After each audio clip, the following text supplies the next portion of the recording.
Get ready to take a flamethrower to the official narrative and learn what the elites don't want you to know.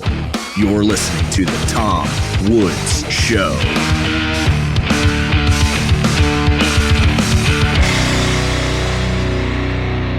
Hi, everybody. Tom Woods here. It is episode 2641 of The Tom Woods Show, and I'm very happy. First of all, if those of you who are longtime viewers will know, this is not my usual background. I'm in London, recording from my hotel room here with Max Hillebrand, who's never been on the show before.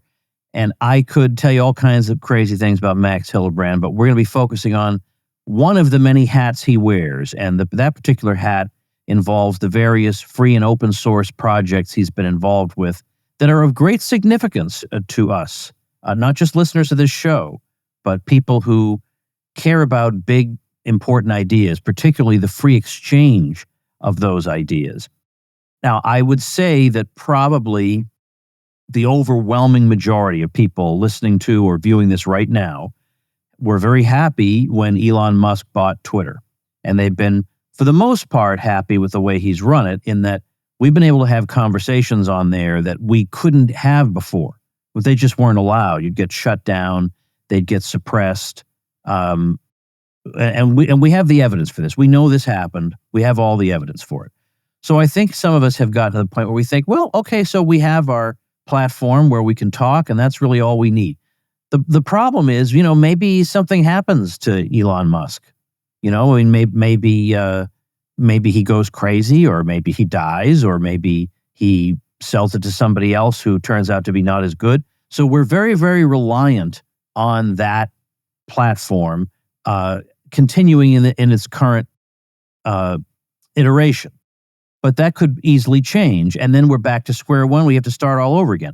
But what if it were possible to have a technology and with which it didn't matter who was in charge? Because in fact, there isn't really anybody in charge. So I spend a lot of time on this show talking about bad news and society is crumbling, and I don't ever like to say it's hopeless, but I could understand somebody listening to the Tom Woods Show concluding that things are hopeless. So I do from time to time like to talk about things that are positive, bright lights out there in the world. And I want you folks listening now to, let's say, help me overturn my expectation, which is that whenever I talk about good news, nobody wants to hear it. Those episodes don't get downloaded. Keep listening to this one. And anyway, Max Hillebrand, what do you think about that introduction to contextualize what Nostr is, which is the platform we're going to be talking about today? Yeah, thanks, Tom, for great introduction. That's really on point, and I'm really looking forward to finally be part of the show.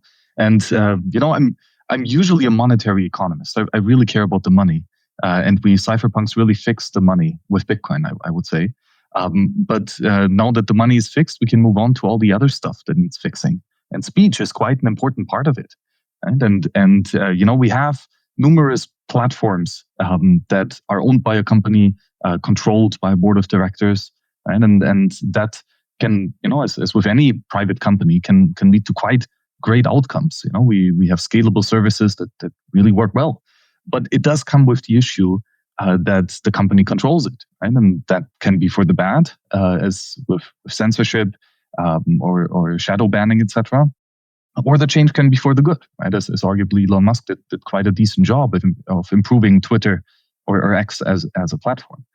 But what Bitcoin really highlighted to me is that there are some things in cyberspace that shouldn't be owned, right? Because information is non-scarce, and the systems that we rely upon for our online activity need to be built in such a way that the end user has certain freedoms, certain guarantees, right, to make it difficult, if not impossible, to censor a user, right, and to prevent him from using services. So, and this is where Nostr comes in, right? It's a new protocol that defines a way that users can publish information, usually text messages, to the broader audience, right, in such a way that it is not just impossible to censor people from speaking, right, or from having their own identity, but also, quite importantly, it is extremely easy for developers to build new applications on top of this protocol.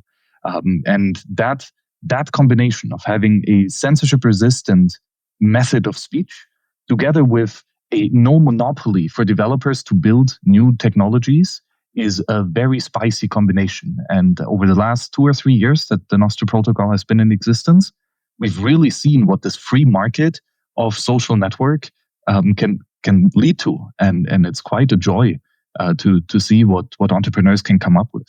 So happy to explore more what Nostr means for us libertarians. Well, absolutely. Let me give a little bit more of an overview, and then I want to get into the weeds of this. So, unlike a platform like Facebook's run by a big company. Nostr is like an open system that no company owns, or no individual owns. When you post a message on it, we can say it's stamped with a special kind of digital signature that proves that message is really coming from you. It's like a tamper-proof seal, maybe. And this makes it, first of all, makes it easy for people to trust what you're saying without needing a middleman to confirm it.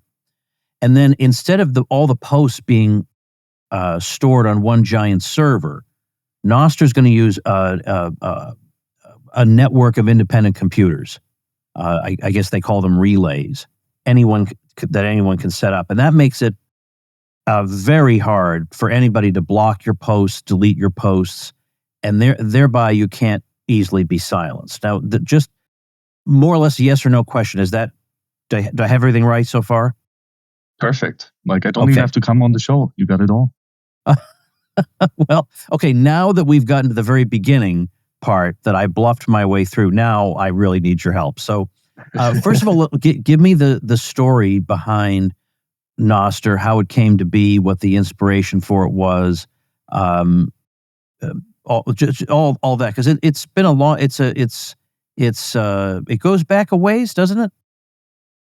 Yes, it's I think end of 2020 when the first versions of the protocol were written, and it was built by Bitcoiners, so to say. The core people who started the project really saw Bitcoin succeed and understood the reasons why, and then applied similar design thinking for this very difficult problem, right? But the idea of decentralized social media is not new, right? This has existed for a long time, arguably longer than the internet.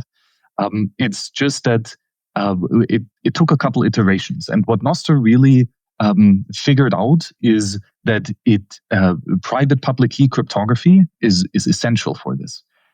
Because it starts when you want to create an account. If you go to Facebook or to X and you want to sign up for the thing, you need to ask for permission, right? There's a gatekeeper, a monopolist, so to say, who can prevent you from entering the market of speech. Right? And monopolies are never good, as we have learned. And the reason for this monopoly is that there is one central server, ultimately controlled by the company, where you need to get access to. You need to ask for the permission to write to the specific server. And this gets done with email, username, password. Right? But the problem here, of course, is that the service provider can prevent you from starting the account in the first place. And then if he doesn't like the posts, he can kick you off even after the initial permission was granted. Right? So Nostr solves this problem by using private public key cryptography, very similar to how Bitcoin uses it. In fact, it uses the same cryptographic function, the Schnorr signature algorithm. And you just need to flip a coin, right? If you flip a coin 256 times, voila, you have a new identity, which gives you the permission, the authority to sign messages, right? To, as you said, ensure the authenticity, right? So there's no permission needed, no gatekeeper needed to grant you an identity for the Nostr protocol. You can do it all by yourself, sovereignly, and which also means you can create hundreds, if not thousands of them, of these identities. Right? So here, this is the first grand step to really change the system by removing the ability to grant access to the protocol away from one server into the hands of every individual. And then the next step is to actually write messages.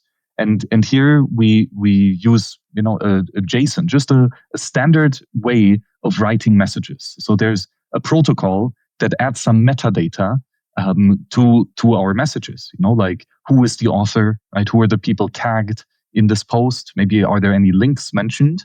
Right? These are all metadata aspects that are put in the structured way of writing text. So this makes it easy for anyone to interpret the message that was being written, right? Like, hey, pull out the thumbnail of this link or of this picture, which means it is now easy for clients or for developers to build new applications that interpret these messages. With Twitter, with Facebook, we're used to going to twitter.com, facebook.com, right? And this is the one client where you can see posts of other people. You cannot just write your own Facebook client. That's not possible. The gatekeeper doesn't allow you that. It doesn't give you access to this database. But with Nostr, it's really easy for you to spin up your own interface, right? And this means we have removed the monopoly of creating an interface for this content.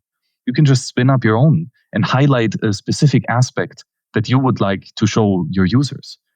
And ultimately, the access to the information itself is no longer kept by one third-party server, but you can put, as an author of a node, you can put it on your own server, on your friend's server, on some publicly operated server, right? And you can multiply your message, not storing them on one remote computer, but on hundreds of them, if you would like to. And people can easily find out which servers you post your messages on and simply download them. So this means that censorship of any specific content is, again, nearly impossible, because you would not just have to delete this post from the official server, but you would have to go to hundreds of them. Right? And these servers are called relays, because they're not like the twitter.com server, right? If you have admin access to twitter.com, then you can create accounts, you can delete accounts, right? You can change the message that people have written. You can read the direct messages, etc. Relays are quite dumb, and they cannot really do all of this because, as we said originally, all of these messages are signed, meaning the server operator cannot change the messages that the user has written. He simply relays them from left to right. And this means it's easy to operate these servers and easy to connect to them and to read the messages. So these are some of the aspects that really make Nostr unique on a technical point of view. Hey folks, Old Woods here, and I am never going to be out of a job because there is so much propaganda to overturn, and that includes when it comes to your retirement. We've been brainwashed into thinking the only way to grow our money for retirement is to risk it in the stock market. Not true. You can reach your financial goals and dreams without taking any unnecessary risks. Bank on Yourself is the proven retirement plan alternative that lets you bypass Wall Street, beat the banks at their own game, and take control of your financial future. Guaranteed predictable growth and retirement income with no luck, skill, or guesswork required. Your plan doesn't go backward when the markets tumble. Both your principal and growth are locked in. You got tax-free retirement income. You'll know what your tax rate will be in retirement. 0 under current tax law, which protects you from the coming tax tsunami. And you're in control. You get access to your money for any purpose with no questions asked and no government penalties or restrictions on how much income you can take or when you can take it. You can't do that with a 401k or IRA. You can get a free report with all the details on how the Bank on Yourself strategy adds guarantees, predictability, and control to your financial plan. Just go to bankonyourself.com/woods. That's bankonyourself.com/woods. I think I owe listeners an apology. I haven't spelled Nostr for them, and it's not intuitive. It's Nostr. And can you take a minute to tell people it stands for something, doesn't it? What does it stand for? Yes, it stands for notes and other stuff transmitted by relays. Right? So notes are tweets, short posts, right? And we can transmit them, meaning we send them from Alice to Bob, but we don't do that directly as with peer-to-peer systems.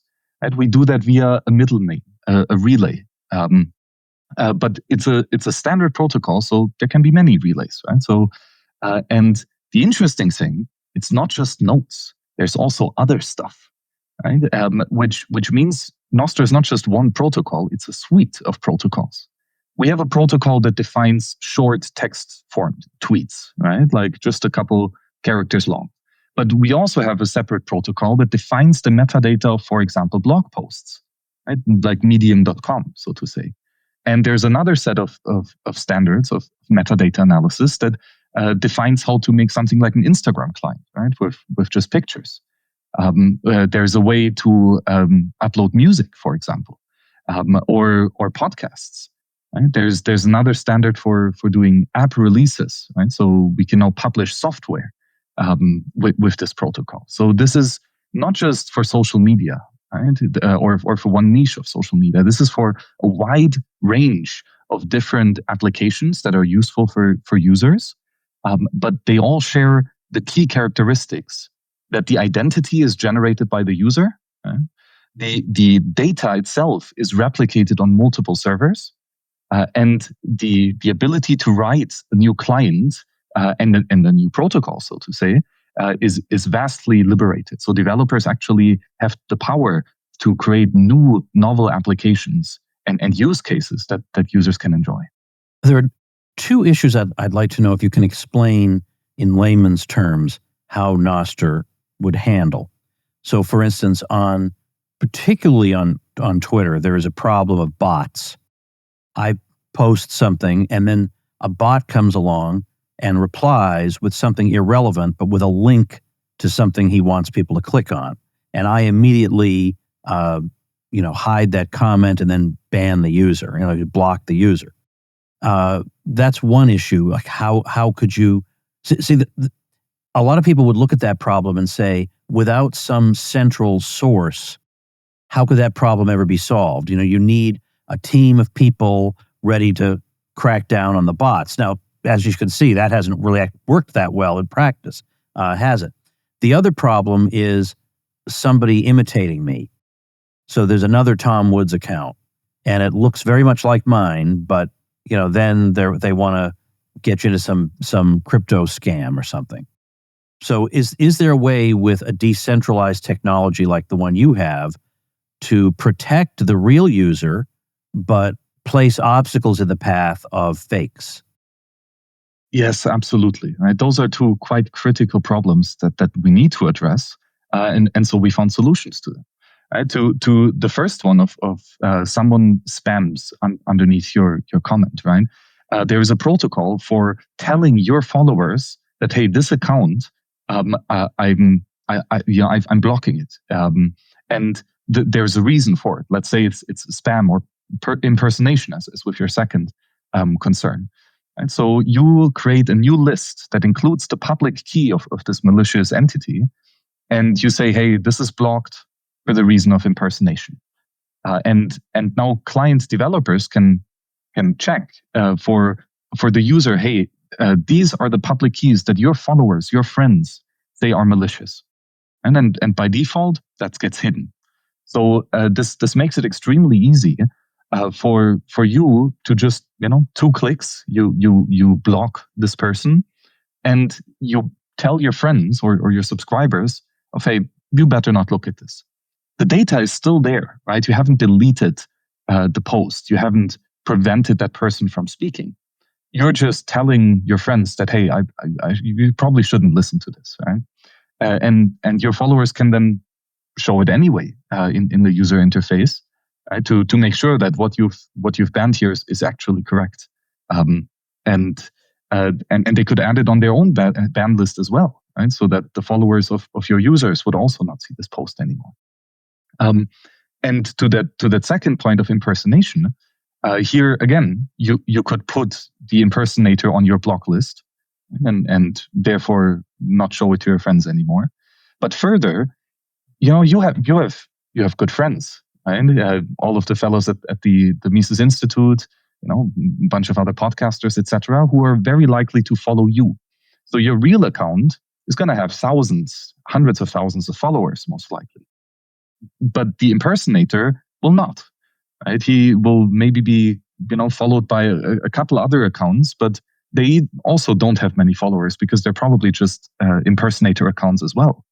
So we can use some existing research for establishing a web of trust and to basically give a score on the likelihood that this account is real. Right? These problems were solved already many years ago, and we can just apply that computer science with rather simple logic on your phone to actually figure out, hey, this is the score of these public keys, and they're most likely not the correct one. So in other words, a naive implementation for a software client will likely can get fooled by these impersonators and spammers.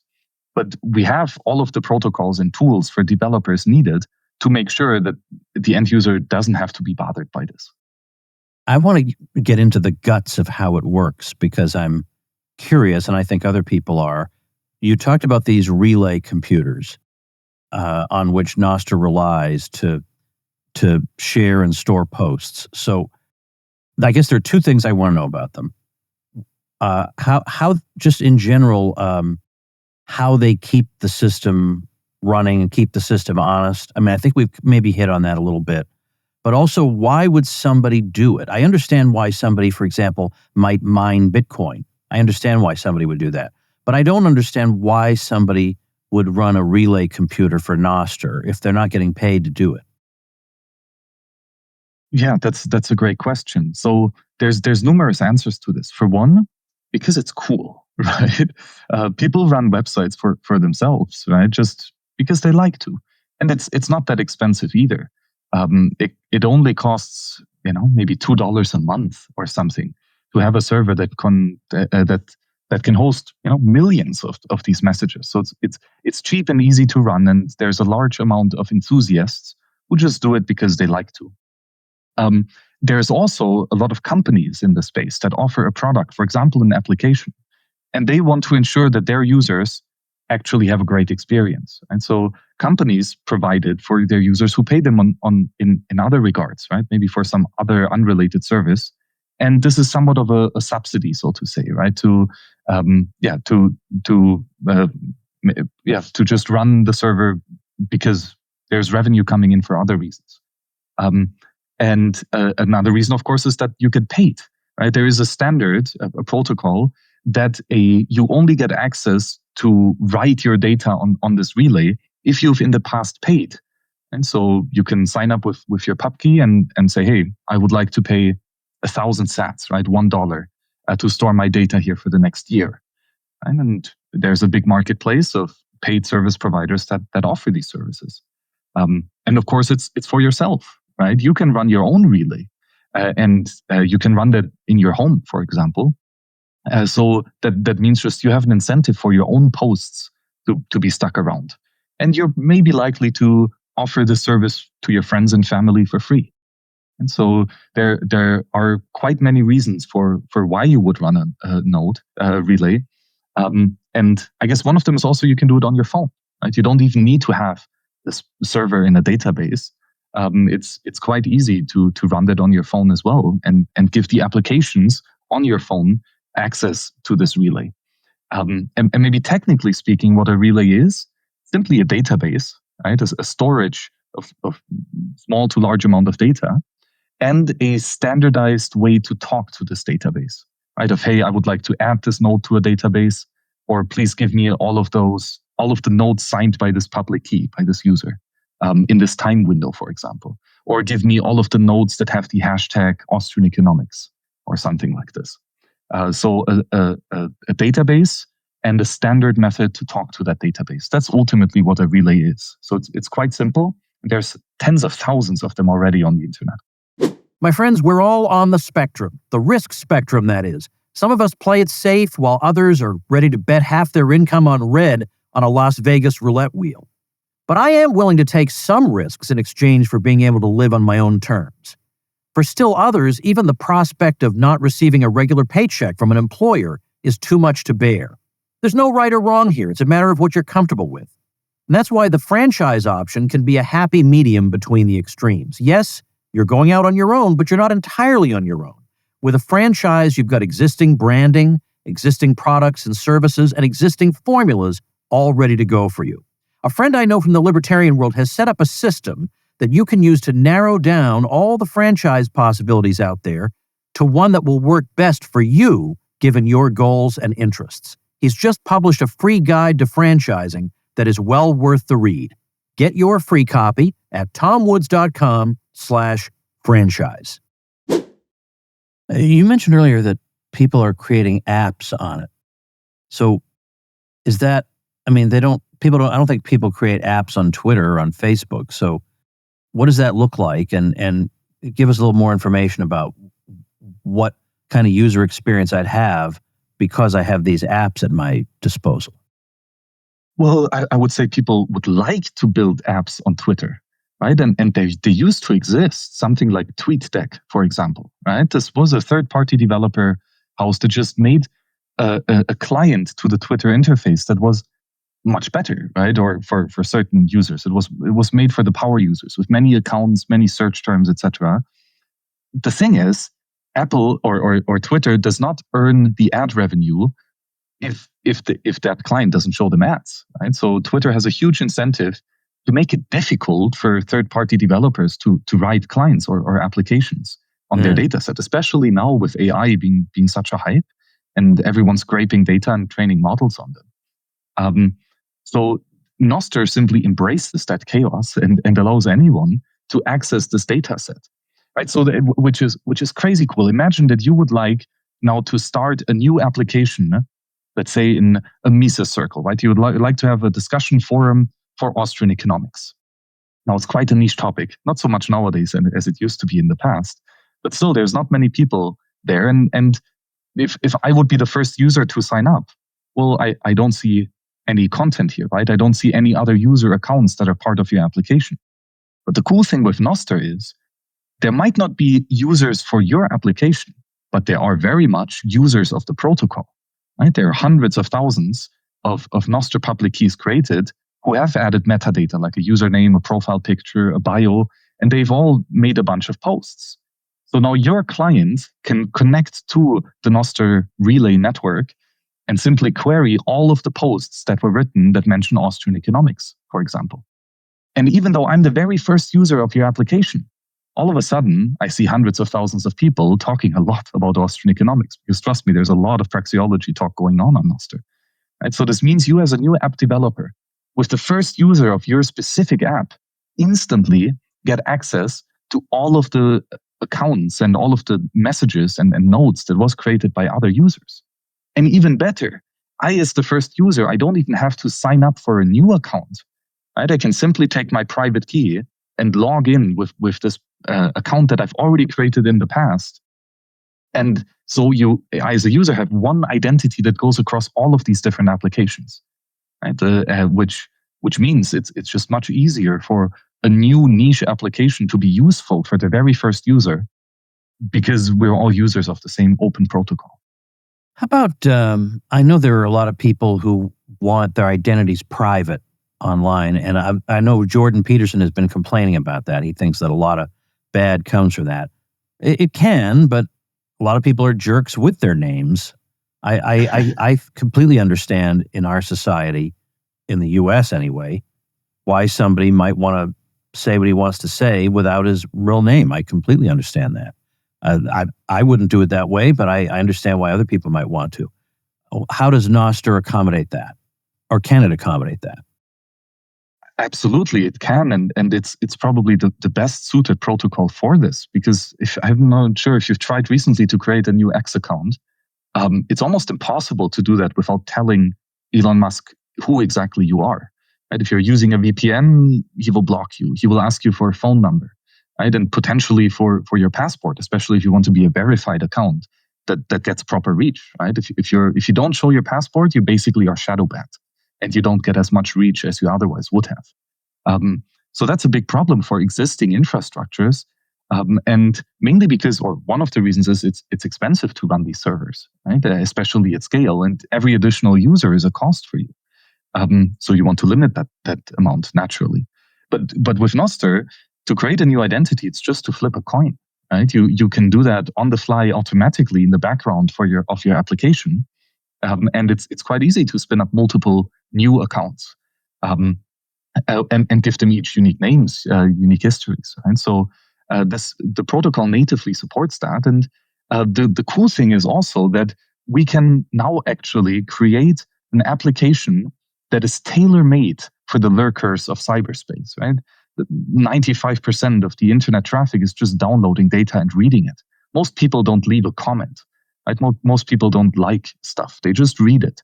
Right? And the thing is that Twitter, Facebook, etc., they cannot really accommodate, or they wouldn't really prioritize the creation of such a lurker client simply because it doesn't bring them ad revenue, right? They need to create all of this data. That's where the incentives lead them. And starting a new social network from scratch, just for people who want to read stuff, doesn't really make sense, because there would be nothing on the social network, right? But now you can create a new client where you can log in or create a new account that gives you access to all of the data on the Nostr, but you can design the user interface to prioritize people who are just lurking, so to say, which is just fascinating, right? We can now finally build these niche applications for just this specific use case, and still piggyback on the network effects that the broader protocol gives us. So yeah, Nostr is a great benefit for more privacy conscious people, right? In part because it's easy to anonymously create a new account, and then it's also easy to limit the access to your nodes if you want that, right? Let's say you want to have your own little social bulletin board for your family. You don't want anyone else to actually see those nodes. Well, you just run a server, in your home, for example, and you give access to the server only to the public keys of your family. And this means that these nodes that you put on that server cannot be seen by anyone else, which makes it quite interesting to create these more guarded communities, where you can still have the same identity that you use for your public posts, but these posts are much more segregated. So yeah, Nostr solves these issues as well. I was going to ask you how you mentioned at the beginning that Bitcoiners, were behind the creation of Nostr, and I wanted to know how that is reflected in it. And I guess maybe the main way is through, are they called Zaps? Yeah, exactly. So in your profile event, so to say, your profile message, you can add your Bitcoin Lightning Network address, which is a way that you can easily send and receive money. And so this means that whenever a user sees a post of someone else, he can click the little lightning icon, the button, and simply send money to the person who authored this message. And there is an entire culture and user interface built around this to make it very easy, very seamless to write messages, to send money to the person who authored this message.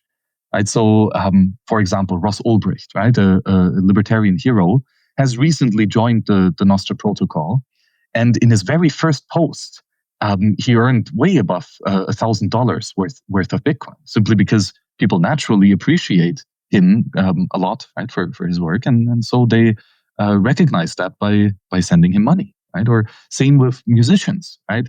A lot of indie musicians, they're on Spotify for years and earn $1 after 10 years or something.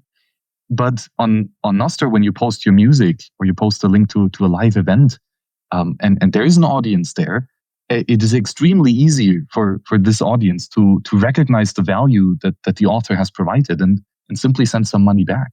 And so this culture of value for value, of busking, so to say, of asking for support from your community is quite substantial. And so even though the network is still in its infancy, like I personally am earning, 1,000 sats, 5,000 sats every day. That's $1 or $5 per day just for making some posts, which is really quite fascinating. But it goes even more than that, because Nostr stands for nodes and other stuff transmitted via relays, right? So the other stuff is critical here as well, because we can use Nostr as a discoverability layer for Bitcoin-related infrastructure projects, right? So, for example, there are eCash banks, which are money warehouses for Bitcoin, right? They are service providers that take Bitcoin into custody and issue you money substitutes, right? Paper certificates that can be redeemed for 1 Bitcoin at presentation of this token, right? It's like the old gold money warehouses with paper currency. And now we have a way that these mints can announce themselves to the public, saying, "Hey, this is the name of the mint. This is who runs it, right?" And here you can connect and utilize the service, which also means people can comment underneath this announcement and say, like, "Yes, I've known this mint. I've used it. I trust it." You can add a rating system. And then all of a sudden, we have a censorship-resistant and anonymous way to announce your service, like a money warehouse, to the broader public, and you can get support and review from people. Right? This is also what works with, for example, CoinJoin coordinators, who recently have gotten under quite a lot of legal scrutiny by the state. But there are numerous coordinators that announce themselves on Nostr, saying, hey, these are the services that we provide. Come and take them if you would like. Right? So this is great for advertising of, in this case, specifically Bitcoin services, but the same can work for other services as well. And now we also have a marketplace, numerous actually, on Nostr. Speaking of Ross Ulbricht and the Silk Road before, one of the issues was that this was a centralized marketplace, right, with a creator and one server that granted identities to the merchants and users and allowed them to store their offers and coordinate their messages. Right?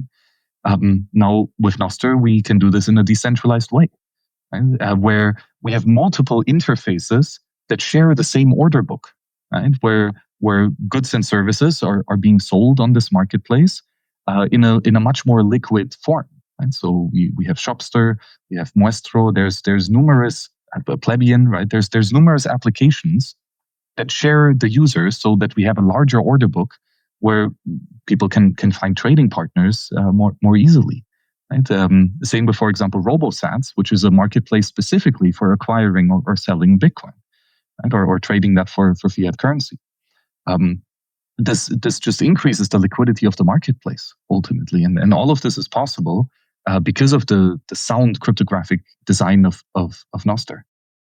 Would you say Nostr is like a part of a broader backlash against these more centralized kinds of platforms, and beyond that, just against bigness and unresponsiveness in the online world? And if so, what would you compare? I don't mean like there's something exactly like Nostr, but what would you say are other things that are created in the spirit of Nostr? Yeah, definitely. This is a reaction to just the current status quo, where speech is hampered. Right? We saw this numerous times in recent history, where if you said the wrong thing, you were eliminated from public discourse, right? Or at least your reach was drastically hampered. And that's a serious problem, right? As Mises put this beautifully, that we have to fight for the ideas in the minds of people, right? This is where the actual fight for freedom is at. And if that is censored, if that the way to gather online and discuss and improve our ideas, if that is hampered, that is a very slippery slope in towards outright totalitarianism. So yeah, it's not just about shit posting and having fun on Twitter. It's about actually shaping the discourse for humanity, and that's quite a big problem that needs to be addressed. And so for a long time, people were trying to figure this out, right? And Twitter they started out with exactly the same thing in mind, right? Hey, let's make it happen. Let's bring the world together. Let's share our ideas and let's coordinate. It's just a problem that when we have a central planner for such a platform, right, that grants the permission for other people to use it, and that therefore has the monopoly privilege or can endow monopoly privilege to certain accounts and not others. And I guess that makes Nostr quite similar to Bitcoin. Right? This is exactly what happened with banking and monetary assets. Right? We have a monopoly issuer of fiat currency that might have been created for good and valid reasons and was quite beneficial in the proliferation of access to monetary transactions. Moving gold around is expensive and difficult and slow. Moving paper around or bank records is much easier. But if we start giving a single trusted third party the right to issue base money, then the trust will very soon be eroded and misused. And so Bitcoin comes into play to make sure that we have a decentralized and distributed protocol using secure cryptographic technologies like signatures to build a base money that cannot be censored, that where transactions will always flow freely. and where anyone can simply, write a new application on top of this, like a Bitcoin wallet, like a Bitcoin marketplace, right? Like a payment network, like the Lightning Network, or like banks with eCash, Cashew or Fedimint. So these two technologies are quite similar, but ultimately they just remind me of the internet at large, right? Or podcasts, for example.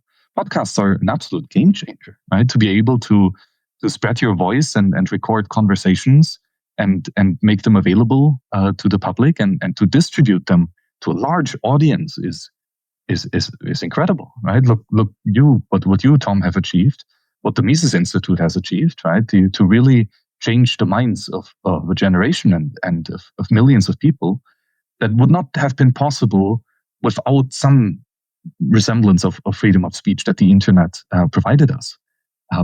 It's just that Nostr is really taking this to the next level, and I'm so excited for what the future holds for this. What do people do? Do they just go to Nostr.com and they have a, one hopes, user-friendly onboarding experience? Yeah, that's the interesting thing with Nostr, right? It's like asking, hey, so where do I go for the internet, right? Where do I sign up? Okay, true. But there is a website, Nostr.com, is there not? Yes, there is a website, Nostr.com, which is a more of an information repository where you can learn more about Nostr. There's also Nostr.org, for example, that has a lot of interesting information. Nostr.how is a good way to start as well, just to read through how this actually works. And Nostr.net, to finish this off, is a list of applications in the Nostr space. So, for example, if you are on Android, then I can recommend the Amethyst, like the gemstone application, which is almost like a flagship client that implements a large amount of different use cases for Nostr. Right? So you can make short posts, you can read long blog posts, you can see live streams, you have direct messages that are encrypted. You have an Instagram style feed, a lot of different things here. So that is interesting to look into. If you are on iOS, I would recommend Damus, which was the first Nostr app on iOS, which funnily they got censored from the App Store because they had Bitcoin payments integrated, and Apple didn't receive their 30% tax. Right? So Primal.net or Primal is an application on both the browser, iOS and Android, and they have an integrated Bitcoin wallet or Bitcoin bank account included as well. So this makes it quite easy for you to get started and receive your first Bitcoin for the posts that you're making. Zaps Store is another very interesting application that is, as I said, an app store for applications that is not guarded by one single monopoly like Google or Apple that reviews and can censor all the applications that are starting here. But any developer can simply cryptographically sign a release note saying, hey, this is the software that I'm working on. This is the latest version. This is what changed. And here you can find the file to actually download and install this application.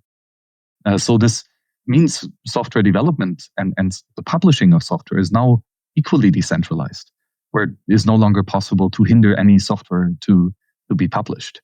And but there's also games, for example. There's Chester, which is for a chess engine where each move is signed right by the private key of the players. So third parties can actually verify that this was in fact the game that was played.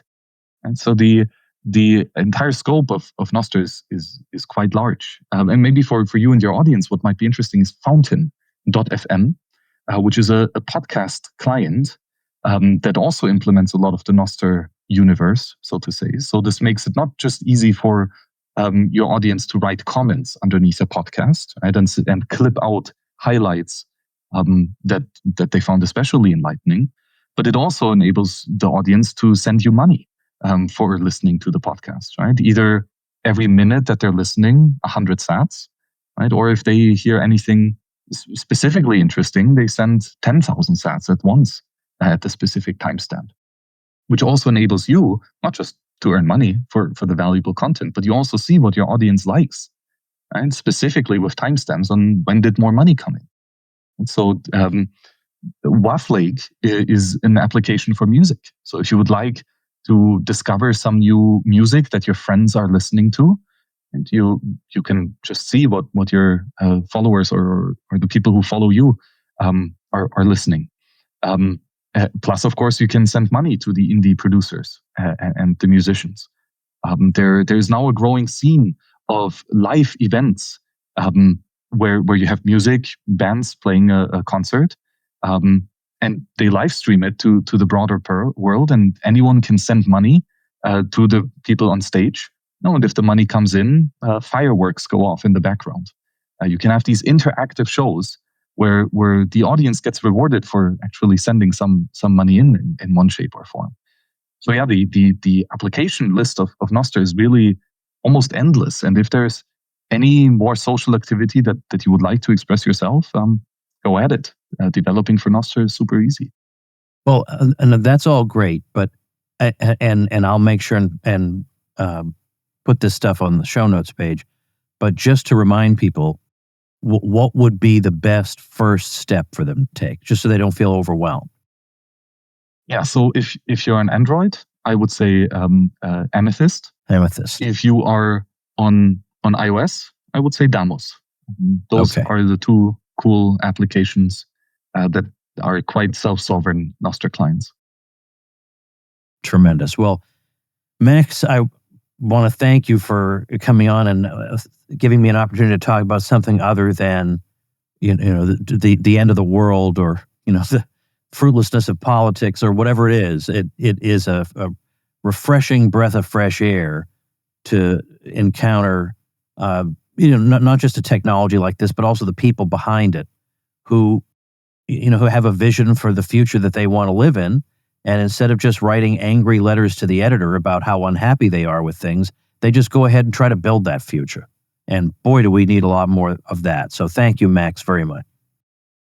Yeah, no, thank you, Tom, for the kind words. And I can absolutely echo this. Right? The world can be very depressing if you see the shenanigans that politicians are doing all over the place.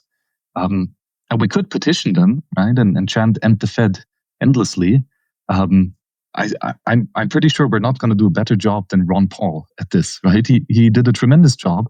Nevertheless, he failed, right? The Fed is not ended, and might not even be in his lifetime, right? So petitioning won't get us very far. But I think Satoshi showed us a cool trick. Cypherpunks write code, right? We simply create a new monetary system that they cannot stop. And then we just use that.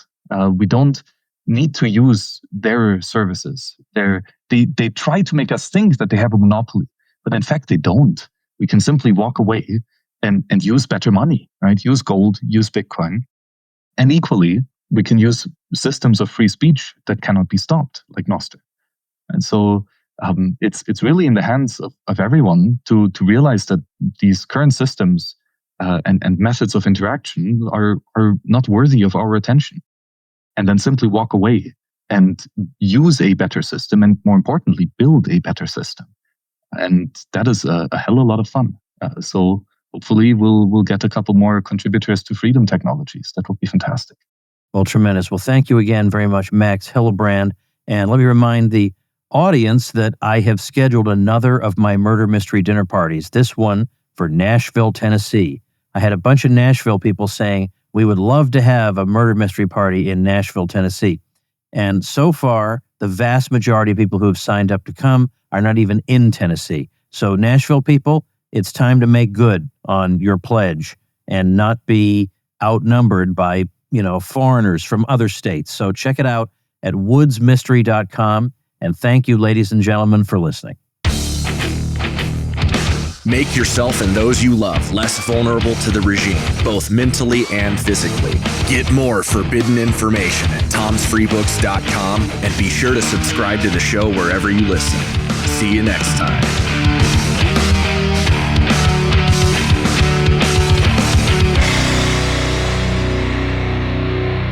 Like the sound of The Tom Woods Show? My audio production is provided by Podsworth Media. check him out at podsworth.com.